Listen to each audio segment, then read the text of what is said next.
이번 주는 트렌드에 좀 집중을 해서 살펴봤습니다. 이 대선 당일과 그 다음날에 엄청난 랠리가 있었을 때 과연 미국인들 그리고 한국인들은 어떤 ETF에 투자를 했는가, 요것을 한번 살펴보려고 합니다. 사실 ETF 시장이 미국에서도 너무나 많은 돈이 들어와서 엄청난데? 라는 이제 그런 반응이 좀 있었어요.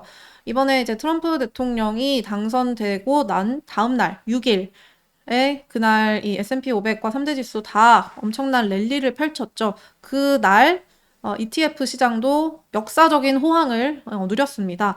그날 리스크온 심리가 정말 무르익으면서 스테이트 스트리트 글로벌 어드바이저의 분석에 따르면은 220억 달러가 유입이 됐습니다. 대통령 당선이 확정되고 난 다음 날에는 보통 안도 랠리가 많이 펼쳐져서 미국 상장 ETF에 자금이 유입이 되는 경우가 많았습니다. 근데 이전 기록이 이제 2020년 바이든 대통령 당선됐을 때 그 확정된 다음 날 유입 규모가 40억 달러였어요. 근데 이번에는 그 5배에 가까운 220억 달러가 미국 상장 ETF에 전 세계에서 몰려온 거죠. 미국 상장 ETF 중에서도 이제 주식형, 채권형 이렇게 있잖아요. 주식형 ETF에 170억 달러 대부분이 들어갔고 채권형에도 40억 달러 이상이 꽤 많이 들어갔습니다. 반면에 이제 해외 주식에 투자하는 ETF에서는 자금이 유출됐는데 대표적으로 이제 유럽 주식에 투자하는 ETF에서는 6천만 달러 정도의 자금 유출이 일주일 동안 있었다고 합니다. 어떤 데에 좀 많이 들어갔느냐? 이제 주식형 ETF 중에서도 라지캡, 대형주, 스몰캡, 소형주, 그 성장주, 가치주 이런 식으로 이제 약간 테마별로 묶어서 ETF들이 많이 있죠. 이제 그런 투자 스타일에 따른 ETF에 140억 달러 대부분이 들어갔고 특정 섹터에 투자하는 ETF에는 30억 달러가 들어갔다고 합니다. 잘 아시다시피 우리가 이미 장을 통해서 봤던 것처럼 많이 들어갔던 곳, 돈이 많이 몰린 곳은 금융산업재, 트럼프 규제 완화, 그리고 재정 부양과 감세를 통한 경제 성장의 혜택을 볼 수 있는 것으로 예상되는 이제 그런 섹터에 돈이 많이 들어갔고요. 반면에 약간 경기 방어주 성격이 있는 유틸리티나 필수 소비재, 헬스케어 이런 쪽에서는 돈이 빠져나갔습니다. 채권 ETF도 보시면은 다양하게 있었는데 미국채 ETF에 가장 많이 들어갔어요. 18억 달러. 대부분이 10년 이상 장기물이었다고 하는데 그날 금리가 워낙 많이 올랐다 보니까 이제 저점이다 라고 생각하고 매수 기회를 보고 들어간 애들이 저만 있었던 게 아니었습니다. 장기 국채 가격이 지금 이렇게 떨어졌지만 그래도 결국은 지금이 바닥이 아닐까라고 생각하는 숏 전략이 유입된 것으로 보인다라는 분석이 있었습니다. 하이힐드 회사채하고 레버리지론, 선순위 담보대출이라고 보면 되죠. 레버리지론 ETF에도 각각 7억 달러씩 들어가서 채권 ETF도 그래도 꽤 들어왔다라는 것을 볼 수 있습니다. 유입 금액 기준으로 이번에는 이 11월 6일 딱 트럼프가 당선된 다음 날 그날 하루만 살펴봤습니다. 일단 가장 많은 자금이 들어온 것, 항상 절대 금액은 보통 이제 그 기관끼리 손바뀜이 일어나는 경우가 많아서 트렌드를 보기에 그렇게 적합하지는 않다라고 항상 말씀을 드리는데 이번에는 워낙 많은 돈이 하루에 들어온 날이기 때문에 이제 하루짜리니까 좀 유입 금액부터 보도록 할게요. 1억 달러 이상의 펀드들만 뽑은 거고요. 가장 많은 자금이 들어온 것은 역시 스파이였습니다. 그리고 이제 3위에 VOO, 4위에 SMH, GSLC, 5위 이런 애들 보면은 대체로 이제 그냥 인덱스, 대형주, 반도체주 이런 기본적으로 미국 대형주 쪽에 많이 몰렸습니다. 그리고 트럼프 수혜 섹터로 꼽히는 에너지가 이제 8위에 XLE, 이 에너지 셀렉트 섹터 SPDR 펀드 요게 에너지 분야의 이 벤치마크 같은 ETF죠. 여기에도 지금 돈이 1억 6천만 달러 들어왔고요. 원자재 분야 XLB 요것도 이제 SPDR에서 운영하는 원자재 분야의 이제 대표 ETF죠. 여기에도 돈이 많이 들어와서 나란히 8위, 9위 기록을 했습니다. 그리고 여기 순위에는 없지만 이게 약간 어디서 집계하는지에 따라 다른 것 같더라고요. 스테이트 스트리트에서 분석한 거로는 금융 섹터에 돈이 아주 많이 들어와서 XLF 이것도 이제 SPDR에서 운영하는 Financial Select Sector, 금융 섹터 ETF입니다. XLF 그리고 KRE 요거는 이 마찬가지로 SPDR에서 운영하는 리저널 뱅크, 지방은행에 투자하는 ETF, 여기에도 돈이 아주 많이 들어왔다고 합니다. 채권 ETF들이 있죠. 2위에 HYG, 이 iShares에서 운영하는 하이힐드 ETF죠. 여기도 많이 들어왔습니다. 8억 달러 가까이 들어왔고, 유입 강도로 봤을 때에도 요거는 10위로 매수세가 아주 강했습니다. 금리가 이렇게 오를 때 채권 투자를 왜 하느냐라고 이제 질문을 하실 수 있는데, 특히 하이힐드채 같은 경우는 원래 신용등급이 약간 정크인 애들을 투자를 하다 보니까 수익률이 높죠. 금리가 높은 게 채권 투자에 불리한 이유는 금리가 오르면 채권 가격이 떨어진다는 뜻이기 때문에 채권 가격 하락에 따른 손실이 문제가 되는 거잖아요. 근데 하이힐드채는 애초에 주는 이자가 높기 때문에 채권 가격이 좀 떨어지더라도 쿠폰 가격이 높으니까 그것으로 만족한다라는 이제 분들이 많이 투자를 하게 됩니다. 그리고 이제 경제가 성장하는, 경제가 앞으로 좋아질 거다라는 기대가 있을 때에는 정크 등급이라고 해도 트리플 B 정도는 되니까 신용 등급이 그렇게까지 위험하지는 않은 애들, 그런데 경기가 좋아질 거면은 부도 위험도 더 줄어들어. 근데 이자는 많이 줘. 이러니까 이제 투자할 매력이 있다라고 보는 거죠. 이러다 보니까 좀 이 하이힐드채에 들어온 것이 눈에 띄고요. 6위에 있는 VGIT, 요거는 이제 3년에서 10년 만기 미국 중기 채권에 투자를 하는 ETF입니다. 그리고 뭐 10위에 있는 이 VTEB, 요것도 면세 혜택이 있는 미국 지방채에 주로 투자하는 상품들인데, 뭐 이런 식으로 이제 기관 자금들은 요런 다양한 채권 ETF에 많이 투자를 했다라는 것을 볼 수 있었습니다. 그러면 빠져나간 애들은 뭐가 있느냐를 한번 보면은요, 절대금액 기준으로 많이 돈이 빠져나간 것 QQQ입니다. 아니, 스파이랑 VO는 많이 들어왔는데 QQQ는 뭐지? 차익 실현이겠죠? 뭐 그거 외에는 설명할 수 있는 방법이 없는 것 같고요. 2위 골드 GLD도 대표적인 금 현물 ETF인데, 이날 이 달러가 굉장히 치솟으면서 금 가격이 많이 떨어졌었잖아요. 그러다 보니까 실제로 ETF에서도 자금 유출이 컸습니다. 또 워낙 많이 오른 것도 있고요. 그리고 이제 3위에 FBTC, 그리고 5위에 ARKB, 아크 캐시 돈나무 언니, 아크가 운영하는 비트코인 ETF죠. 이런 비트코인 ETF에서도 의외로 자금 유출이 있었는데, 이것도 뭐 아무래도 차익 실현으로 다 봐야 되지 않을까 싶습니다. 뭐 이날은 다 차익 실현 밖에는 이야기할 수밖에 없는. 그 외에 좀 살펴보면 가치주 이런 애들이 좀 보이죠. 7위에 CGDB, 캐피털그룹의 배당주 밸류 ETF, IWD, 러셀 1000 밸류 ETF, 이런 애들 이제 가치주 테마가 좀 자금 유출이 있었는데, 아무래도 트럼프의 정책이 경기 부양, 경제 성장 강화 이런 이 기대가 있었기 때문에 가치주보다는 성장주로 좀 자금이 몰렸던 것으로 이해를 할 수 있겠습니다. 이 날 어떻게 돈이 움직였는지를 보면은 이제 트럼프 트레이드가 앞으로 계속 될 것이라고 생각하시는 분들은 오늘 요거를 활용을 하실 수도 있겠죠. 아, 이런 ETF를 사람들이 트럼프 트레이드라고 보고 하는구나 라는 것을 한번 힌트로 삼으면 될 것 같습니다. 네, 이번에는 유입 강도로 한번 볼게요. 이거는 이제 1억 달러 이상 펀드 대상으로 전체 펀드 규모 대비로 하루 동안 얼마나 많은 돈이 들어왔는가 강도로 보는 겁니다. 강도가 높으면 매수세가 강했다라는 건데, 전체적으로 특징을 좀 살펴보면 미국 대형주들이 확실히 강하게 돈이 좀 들어왔습니다. 다만 스타일에는 좀 차이들이 있는데, 1위 디발은 프랭클린 템플턴에서 운영하는 미국 대형주 ETF입니다. 이름부터 다이나믹 US 라지캡 밸류, 러셀 1000 밸류 인덱스를 이제 추종을 하는데 보조 지표로 S&P 500을 씁니다. 그러니까 약간 두 가지를 섞어서 하겠다라는 건데, 액티브 ETF이다 보니까 총보수가 49bp로 조금 높은 편이긴 합니다. 이렇게 절대 금액으로 아까 우리가 봤을 때는 가치주에서 돈이 좀 나갔다고 했잖아요. 근데 이 대형 가치주인 디발에는 또 매수세가 강하게 들어왔다는 게 좀 약간 특이한 점인 것 같아요. 가치주를 할 거면 대형주로 하자, 좀 이런 게 있었던 건가 생각이 드네요. 포트폴리오를 보니까 컴캐스트, 로키드 마틴, IBM, 티모바일, 디어앤코, 시스코, 허니웰, 캐터필러, 뭐 이런 저평가됐다는 평가를 이제까지 받았던 다양한 미국 대형주들이 좀 많이 들어있더라고요. 그리고 3위에 SFY, 이것도 스파이인데 발음이 다르죠. 스파이. 소파이에서 운영하는 S&P 500 추종 ETF입니다. 티커에서 보시다시피 스파이를 겨냥하고 나온 거예요. 2019년에 출시가 됐는데 구성은 S&P 500하고 비슷합니다. 근데 이게 스파이나 이제 VO 앞서 나온 선배들하고 좀 차별화를 해야 되잖아요. 그래서 시가총액보다는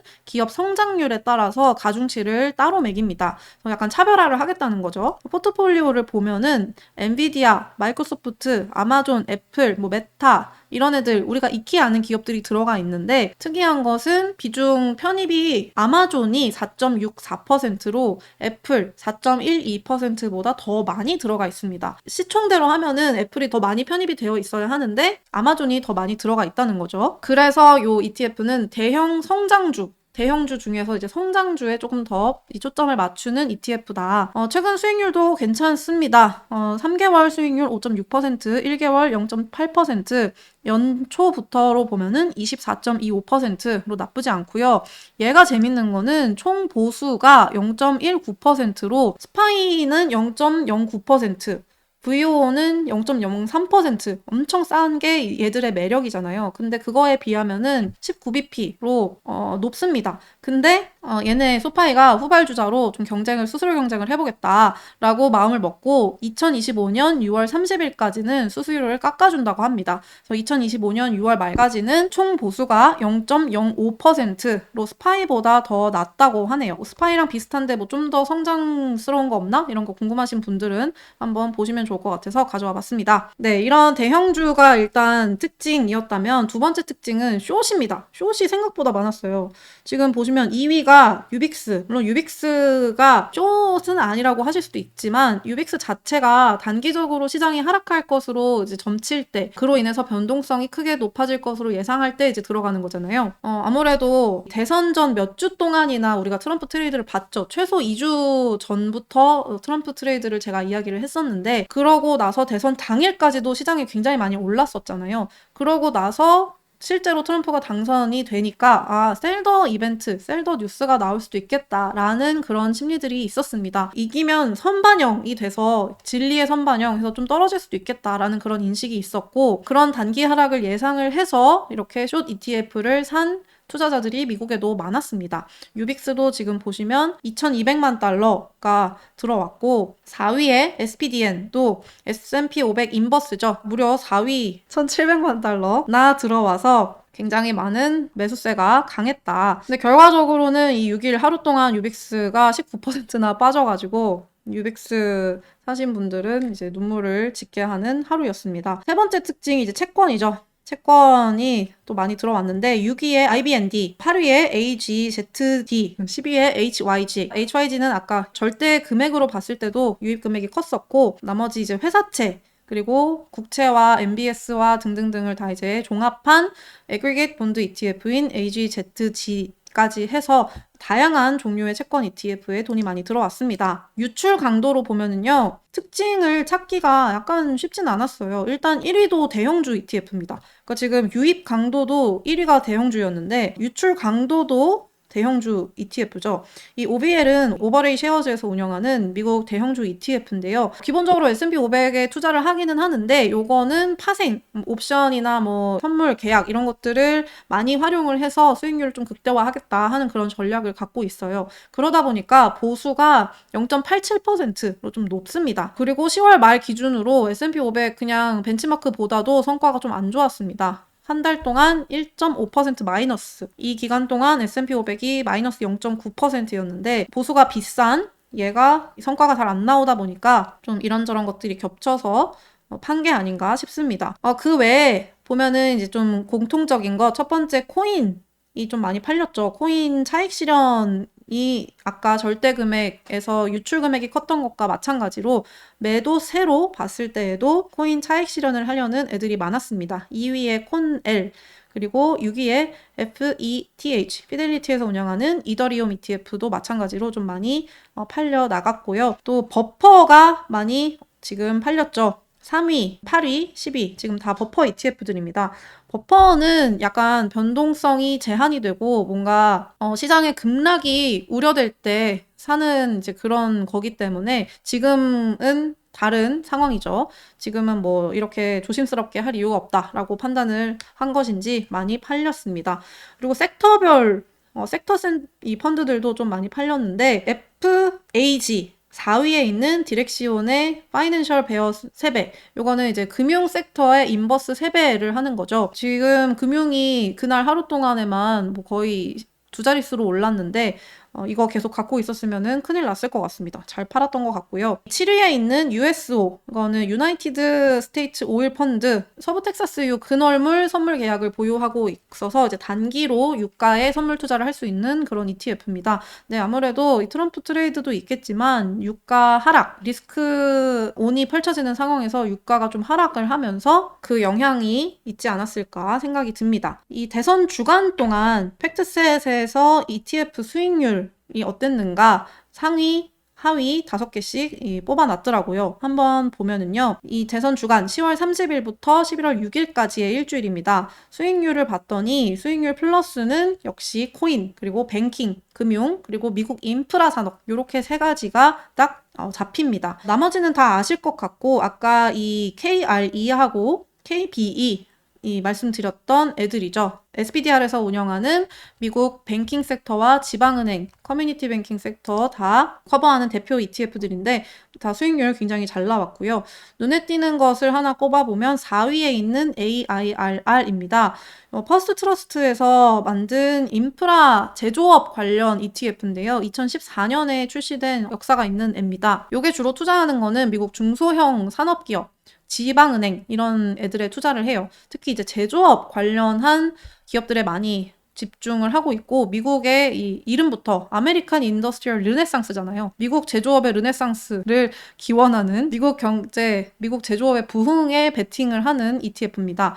딱 이 트럼프에게 맞아떨어지는 그런 ETF죠. 그러다 보니까 이번에 많은 사람들이 샀고 주가도 많이 올라서 수익률 4위에 올랐습니다.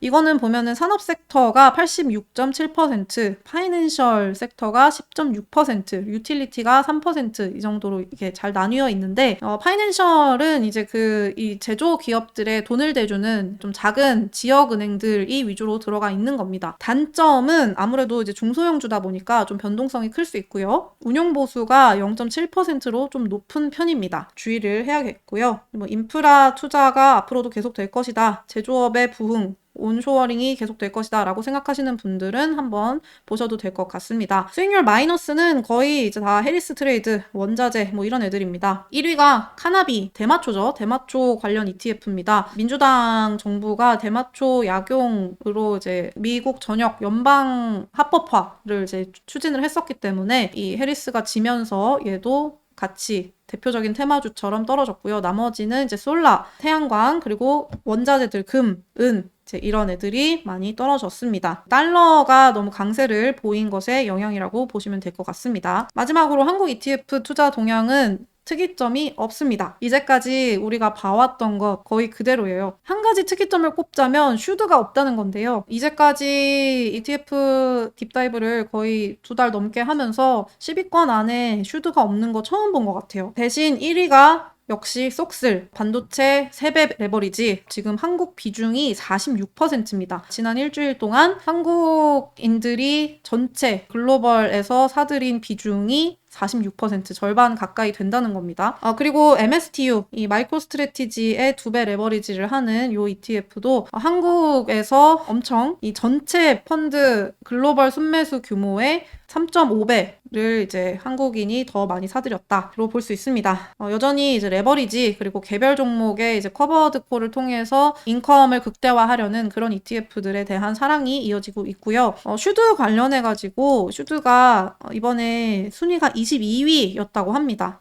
이게 아무래도 약간 변동성이 낮을 때 뭔가 배당을 노릴 때 이런 좀 안정적인 전략을 하고 싶을 때 슈드를 쓰다 보니까 이렇게 막 불장일 때 별로 사람들이 선호를 하지 않았던 것 같아요. 근데 엠플레이파이 ETF에서 슈드에 대해서 좀 주의를 한 가지 주셨습니다.